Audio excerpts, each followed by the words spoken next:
Japan में आज एक अजीब सा डर फैला हुआ है। लोग रात को अपने बेडरूम में पजामा पहनकर नहीं, बल्कि दिन के कपड़े, जीन्स और यहां तक कि जूते पहनकर सो रहे हैं। ये कोई फैशन ट्रेंड नहीं है और ना ही ये किसी फिल्म की शूटिंग चल रही है। ये तैयारी है उस महाविनाश की, जिसकी चेतावनी जापान की सरकार ने जारी की है। 10 दिसंबर 2025 की सुबह जब दुनिया उठी तो जापान के उत्तरी हिस्से में एक डर का सायरन बज चुका था।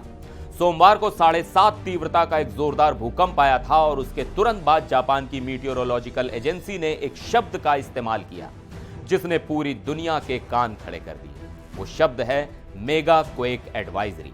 नमस्कार, मैं हूं सिद्धार्थ प्रकाश और आज हम इसी गंभीर मुद्दे पर बात करेंगे कि आखिर जापान में ये मेगा क्वेक क्या है।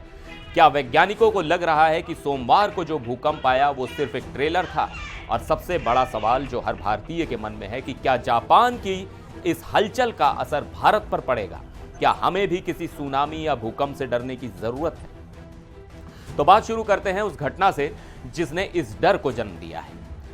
सोमवार को जापान के आओमोरी इलाके के तट के पास 7.5 तीव्रता का भूकंप दर्ज किया गया।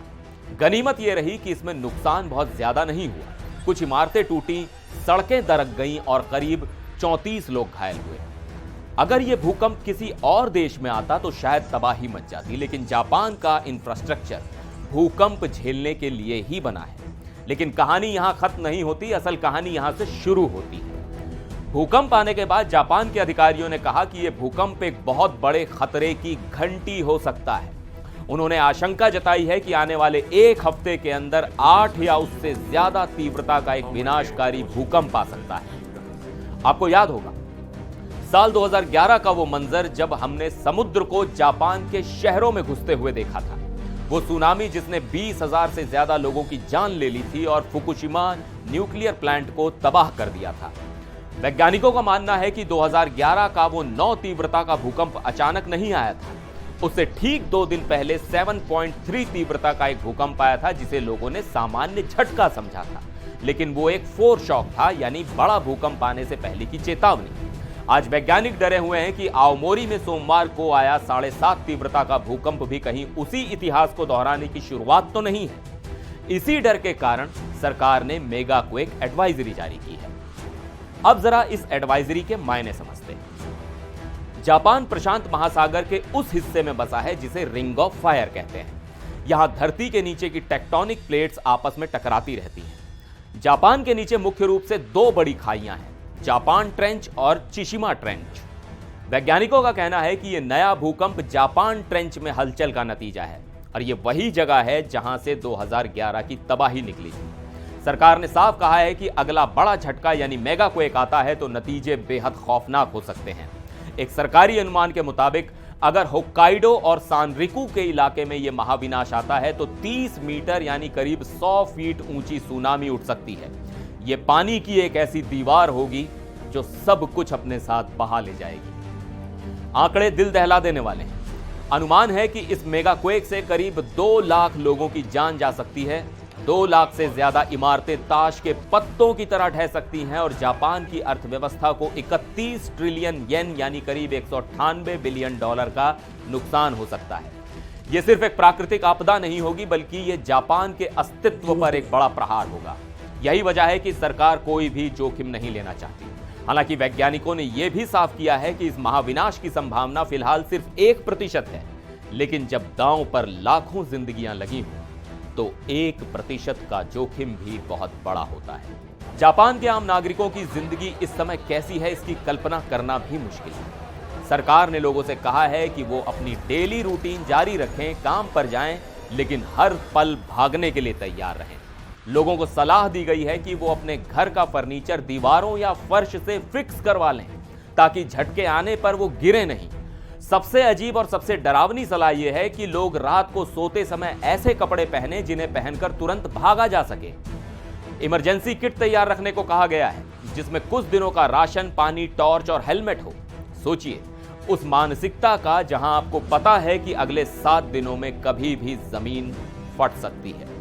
पिछले साल यानी साल 2024 की गर्मियों में भी जापान ने ऐसी ही एक एडवाइजरी जारी की थी जिसे नानकाई ट्रफ एडवाइजरी कहा गया था। उस समय लोगों में इतना पैनिक फैल गया था कि सुपरमार्केट से चावल, पानी और टॉयलेट पेपर तक गायब हो गए थे। लोगों ने अपनी यात्राएं रद्द कर दी थी और देश को भारी आर्थिक नुकसान हुआ था। इस बार अधिकारी फूंक फूंक कर कदम रख रहे हैं। वो बार बार कह रहे हैं कि यह कोई भविष्यवाणी नहीं है कि भूकंप आएगा ही, बल्कि ये एक सावधानी है। लेकिन जनता का डर अपनी जगह जायज है। इवाकी शहर से लेकर टोक्यो तक लोग सहमे हुए हैं। अब आते हैं उस सवाल पर जो हमारे देश भारत के लिए सबसे ज्यादा जरूरी है। क्या जापान में आए इस 7.5 मैग्नीट्यूड के भूकंप या आने वाले संभावित मेगाक्वेक से भारत को डरने की जरूरत है? क्या भारत के समुद्री तटों पर सुनामी का खतरा है?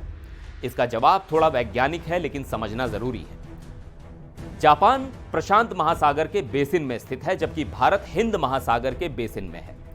जब जापान के पास मौजूद जापान ट्रेंच में भूकंप आता है तो उससे उठने वाली सुनामी की लहरें मुख्य रूप से प्रशांत महासागर में ही फैलती हैं। इनका असर रूस के सुदूर पूर्व, जापान के तटीय इलाकों और अलास्का तक हो सकता है। भारत के लिए सुनामी का खतरा तब पैदा होता है जब हिंद महासागर में कोई बड़ी हलचल होती है, जैसे कि सुमात्रा के पास सुंडा ट्रेंच में। आपको 2004 की वो भयानक सुनामी याद होगी जिसने भारत के तमिलनाडु और अंडमान में तबाही मचाई थी। वो 9.1 तीव्रता का भूकंप सुमात्रा के पास आया था, जो हमारे टेक्टोनिक प्लेट सिस्टम का हिस्सा है। भारतीय वैज्ञानिकों और सुनामी वार्निंग सेंटर ने साफ कर दिया है कि जापान की इस घटना से भारत के तटों पर सुनामी का कोई खतरा नहीं है।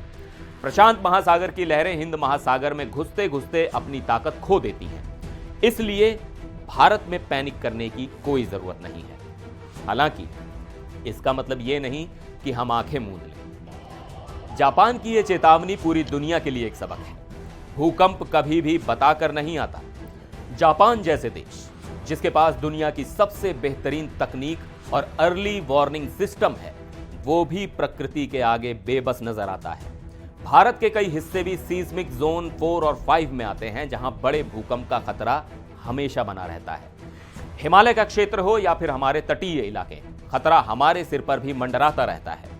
जापान से हमें यह सीखना होगा कि आपदा से पहले की तैयारी ही जान बचा सकती है। जैसे जापान के लोग आज इमरजेंसी बैग तैयार करके बैठे हैं, क्या हमारे पास ऐसी कोई तैयारी है?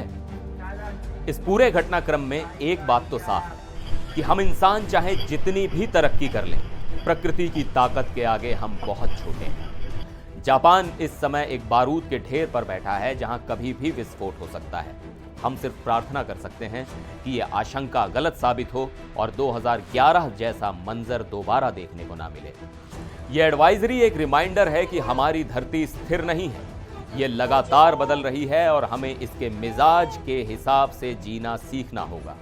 जापान के लोग जिस अनुशासन और धैर्य के साथ इस संकट का सामना कर रहे हैं, वो काबिले तारीफ है। पैनिक फैलाने के बजाय वहां तैयारी पर जोर दिया जा रहा है। भारत सुरक्षित है, लेकिन सतर्कता और जागरूकता हमारे लिए भी उतनी ही जरूरी है। इस खबर में बस इतना ही। फिर मिलेंगे एक और वीडियो में। देखते रहिए एनडीटीवी इंडिया।